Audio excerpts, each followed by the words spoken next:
આકાશવાણી અમદાવાદ વડોદરા હવે પ્રસ્તુત છે સમાચાર સમીક્ષા। આજનો વિષય છે આશીર્વાદરૂપ બની રહી છે સરકારની શ્રમિક યોજનાઓ। લેખન અને રજૂઆત હર્ષલ પંડ્યા દ્વારા કરવામાં આવી રહી છે। ઔદ્યોગિક વિકાસે ગુજરાતને ભારતનું ગ્રોથ એન્જિન બનાવ્યું છે। ગુજરાતના આ ઔદ્યોગિક વિકાસના મૂળમાં વિવિધ પ્રજાકીય અને ગરીબલક્ષી યોજનાઓ છે।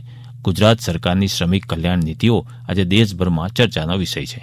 આજે વિશ્વભરમાં ગુજરાતની ઓળખનો આધાર છે ગગનચુંબી ઇમારતો અને વિશાળ ધોરીમાર્ગો। આ માળખાગત વિકાસના નિર્માણમાં શ્રમિકો પોતાનો પરસેવો પાડી રહ્યા છે। આ શ્રમિકોને સન્માન આપવા માટે ગુજરાત સરકારે શ્રેણીબદ્ધ પગલાં લીધા છે। શ્રમિક અન્નપૂર્ણા યોજના અને શેલ્ટર હોમ તેનું ઉદાહરણ છે। રાજ્યના આ પગલાઓ સરકારની ગરીબ અને વંચિતો પ્રત્યેની પ્રતિબદ્ધતાનું પ્રતીક છે।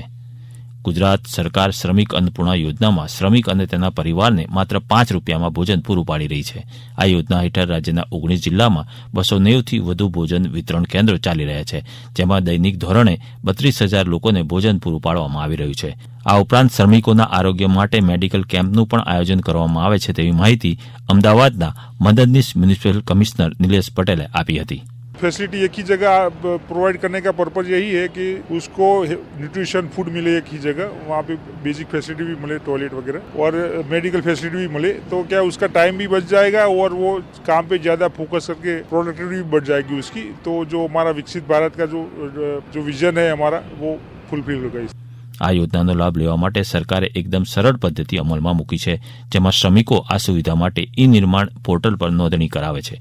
નોંધણી કરવામાં આવી હોય તેવા શ્રમિકોને આપવામાં આવેલા કાર્ડ પરનો QR કોડ સ્કેન કરવાથી ટોકન મળે છે। આ ટોકનથી તે સ્થળ પર જમી શકે છે અથવા ટિફિન લઈ જઈ શકે છે। કોઈ શ્રમિક ભૂખ્યા ન રહે તેની પણ કાળજી લેવામાં આવે છે। હંગામી ધોરણે ઊભા કરાયેલા રજીસ્ટ્રેશન બૂથમાં ન નોંધાયેલા કામદારોની નોંધણી કરી 15 દિવસ સુધી શ્રમિકને ભોજન પૂરું પાડવાની વ્યવસ્થા પણ કરવામાં આવી છે। પારદર્શકતા માટે આ સમગ્ર પ્રક્રિયામાં આધુનિક ટેકનોલોજીનો ઉપયોગ કરવામાં આવ્યો છે અને આ કામગીરીને CM ડેશબોર્ડ સાથે જોડવામાં આવી છે। આ યોજનાનો લાભ લઈ રહેલી મહિલા શ્રમિકો માટે તો આ યોજના આશીર્વાદરૂપ છે।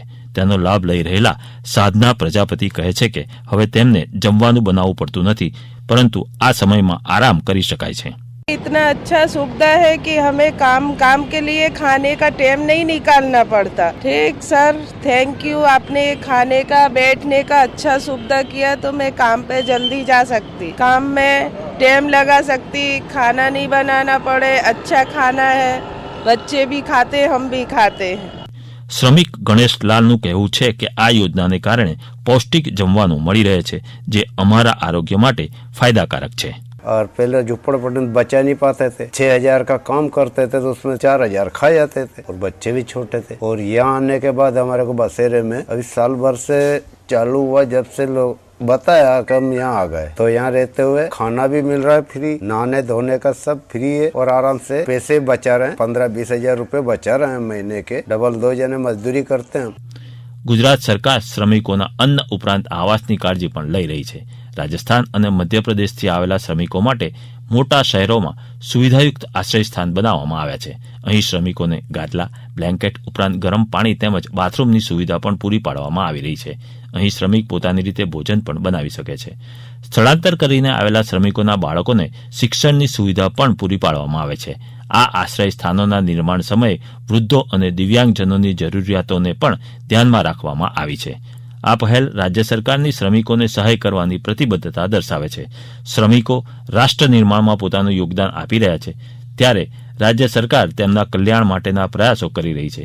ભોજન, આશ્રય અને હૂંફ જેવા આ નાના પગલાઓથી શ્રમિકોના જીવનમાં મોટું પરિવર્તન આવી રહ્યું છે। આકાશવાણી અમદાવાદ વડોદરા કેન્દ્ર પરથી સમાચાર સમીક્ષા પૂર્ણ થઈ। વિષય હતો આશીર્વાદરૂપ બની રહી છે સરકારની શ્રમિક યોજનાઓ। લેખન અને રજૂઆત હર્ષલ પંડ્યા દ્વારા કરવામાં આવી।